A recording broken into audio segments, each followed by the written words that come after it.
Okay, sun's out and on night seeing foliage is what we've learnt.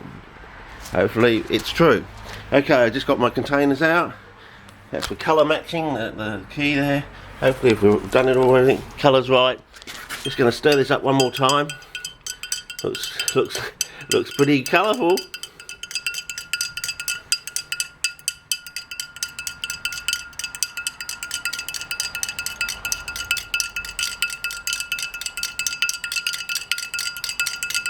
Just to make sure it's mixed up thoroughly, that's all. Just want to make sure that, you know, another sugar might have a reaction with it. Now, we learned how to do this by eye. Yep, I think we're done. So there you go. Whether those drips on the side are going to be a problem, I don't know, but you know, this is all you can do is try and repeat. Repetition is the key to the scientific method. Yep. You make a mistake, you chuck it out, do it again, and things happen and you keep redoing it, and you go from the accuracy part of the scientific method, on the error of time, all towards the precision part, when you know everything, sort of thing. And then things really start to stand out then. But anyway, hopefully, I don't know, we may have cracked with this, I don't know, or the sugar's going to give us problems, but then again, the sugar might actually give us advantages. It may even react with the formulation to improve the formulation, we don't know.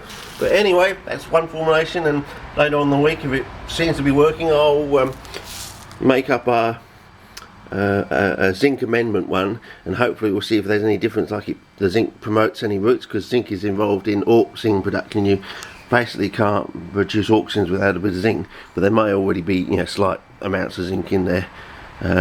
It's not really a problem with seed things, because usually there's enough zinc in the seed to do all that sort of stuff for a little while, but for cuttings and things like that, it may be a bit of a problem.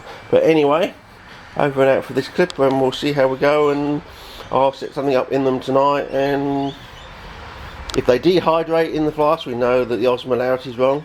Well, that was the other thing I wanted to talk about, was the osmolarity. Sugar being a single molecule, it has half the osmolarity of things like a salt. So in other words, if this is like, if that's, say it's 33 grams to the litre of that, in other words it's the same amount of sugar as it would be salt in seawater, but it's not. It has half the osmolarity of seawater.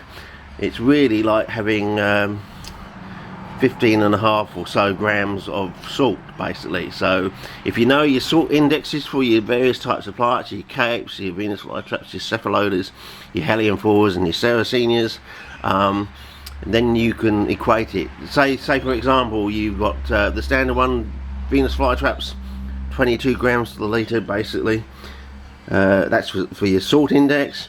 So for your sugar, that would be 44 grams of sugar. Then you might want to adjust your salt and your sugar to come to that 44 sort of intermediate point, sort of between your sugar and your salt, your salts in your formulation, sort of thing. That's what I'm trying to suggest to you. So in the normal tissue culture, the MS tissue culture, I would suggest that you should go higher with your sugars, and with your glucose, because glucose can go straight through the membrane. And Stahl, as I said, Stahl reckons that CPs are glycophytes. You may want to think about trying to use glucose. This is corn syrup apparently these days, so that's high fructose corn syrup. Whether there's actually glucose in there as well, I don't know, but we might get a few surprises. But anyway, that's the work for today, I think. Over and out, and we'll see how it goes. Just whack it up on the internet now. Okay, see ya.